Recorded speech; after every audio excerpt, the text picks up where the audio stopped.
to Mike the Principal Kinda Live. We're trying something new. We're going to start producing some podcast episodes on the YouTube channel, which is newly created. So I'm really excited about bringing content to a different format. That's really exciting for me. I've really enjoyed podcasting. I've really enjoyed, working to better school leaders, and thought that it was ready and time for us to take the next step. So that's what we're doing. This one is not live because we wanted to test everything and make sure everything was working before we do go live, but we are going to be offering some YouTube lives. So I'm really excited about the possibility there and interacting with the audience, not just me talking to a mic. Get to be a little bit more interactive with this. So I'm really excited about it. As always, appreciate everybody listening to the podcast. I'm Mike Meechin, Mike the Principal, and I'm currently the Florida State Director for the National Center on Education and the Economy. I'm a former Title I principal here in Central Florida. I was founding principal of a school called Neo City Academy, which is one of the highest performing high schools in the state. And again, just thanks for listening to the podcast. I appreciate the support. It's been incredible. The feedback that I've gotten, people suggesting topics to discuss and talk about. I really appreciate that. And just as a reminder, if you have an educator in your life and they are interested in bettering their craft, encourage them to or share this with them, like it, subscribe it. Please make sure that you share this podcast with them, get that over to them. I would really enjoy their support, and hopefully they'll get some takeaways from the podcast. So today's episode is about something that I've actually wanted to talk about for a little while, but it's about a book. It's really driven by a book, but the episode's about what do you do with an idea and how do you frame your mindset around that. So for us here, this is driven by a kid's book. I'm going to hold it up for you, but this is actually not the book.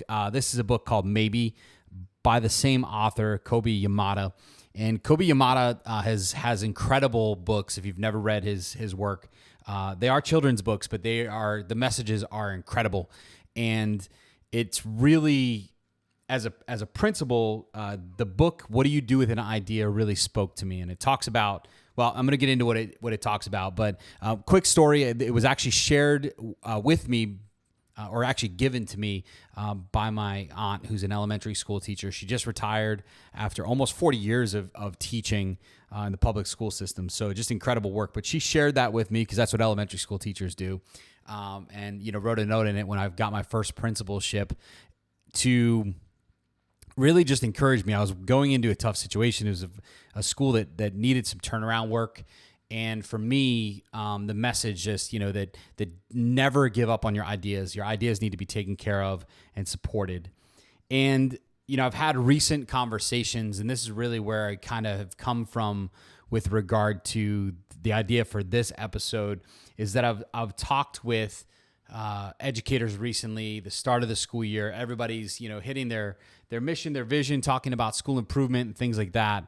And ultimately, at the end of the day, so many of the people that I talk to, there's some doubt in their voice about what they can accomplish, right? There's some apprehension and doubt that they can accomplish the things that they're going to set out to accomplish. And ultimately, I don't want it to be that way. I want people to have a mindset where they can set out to do whatever it is that they want to do. But we, in our profession, we're oftentimes, we're conditioned to it's compliance item after compliance item after compliance item. And it's just, it's mind bending, and it can really do some harm. And I think it does harm to people's mindsets. So I really wanted to come at this episode.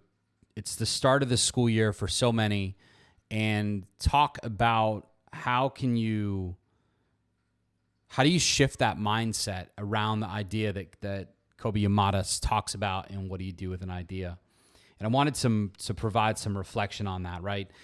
Schools today, they require a massive amount of complexity. There's so many things that we have to do on a daily basis and teachers have to do on a daily basis. It's absolutely incredible. We're so tired of compliance. Like, I've talked about it in multiple episodes about compliance. It drives me nuts. And we have to move beyond that. And the only way that we're going to do that and to get out of this compliance mindset is for us to bring fresh new ideas to the table. And I want you, if you're listening to this podcast now and you have ideas about how to change or improve your school, I want to encourage you to go out and do it. Like, talk to whoever you need to talk to. I don't care if you need to pick up the phone and set up a meeting with the superintendent. Do whatever you need to do to get your ideas into action. Stop telling yourself that you can't do that. We are stuck in the place that we are at in education because we are afraid sometimes to share incredible ideas. It doesn't matter how crazy they are. Like, what can we possibly be afraid of? Like, the worst thing that can happen is someone can say no to you, but you can go and do it. And it doesn't matter if you don't have to be a school leader to do that, right? Like, if you're a teacher listening to this podcast, like, you can go do that work.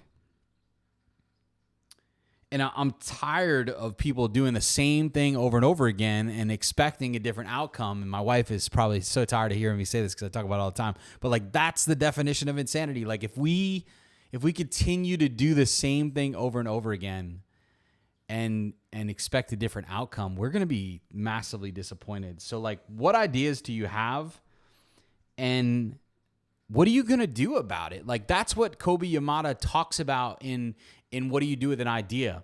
He talks about, like, weaving this idea of thinking big. Like, you have this idea. People are going to think that it's crazy. People are they're going to make fun of you for it. They may be resistant to it. But if you take care of your idea, it will grow into something absolutely incredible. And we can't be afraid of that. Like, if we have something to share that we think is going to improve the work for teachers, for schools, for districts, but most importantly for students, we need to do it. And it's just a different way of framing your mindset. But I don't want people to go into it, the work, and be like, oh man, like I can't do that. They're going to say no, or we just don't be afraid of it. Like, go do the work. If you've got crazy ideas, like, make it happen. The work that we're engaged in is far too complex, and the systems are the same as they have been for a long time. And it is time that we do something about it, right? So that's how, I look at the mindset and where I want people to go with their mindsets. But I also want to talk about in this episode, how does that mindset impact your work as a school leader, right?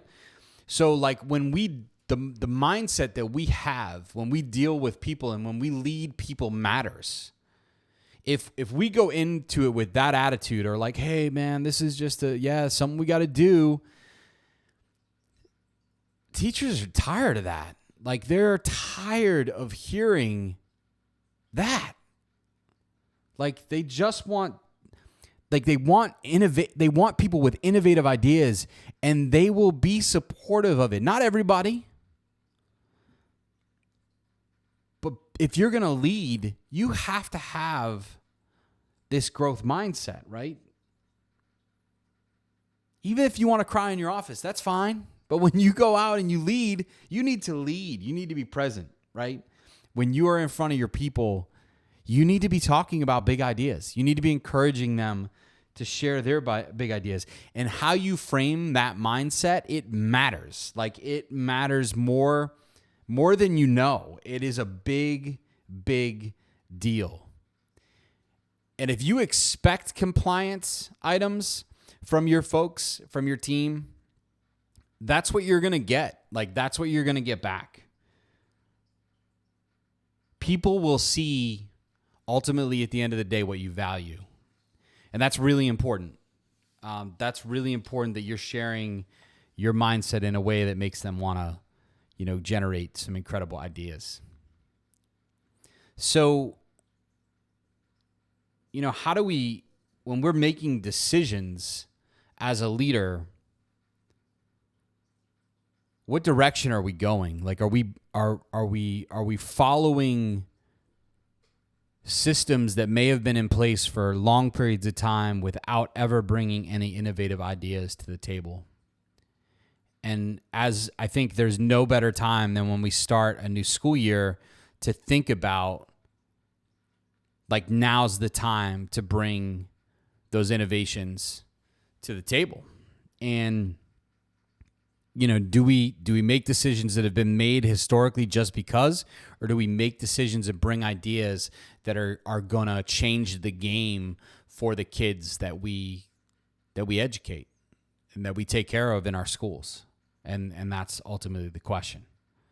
And I want to give you a couple examples. So, like, school improvement work, for me, I know as a principal, oftentimes it was delegated to us by the district, and we had to comply with XYZ. Like, you had to have the same school improvement goals as the next school. And why would we do that, right? Like, why would we align school improvement goals or give all schools the same goal? Every school is different. It caters to a unique set of individuals, both teachers and students.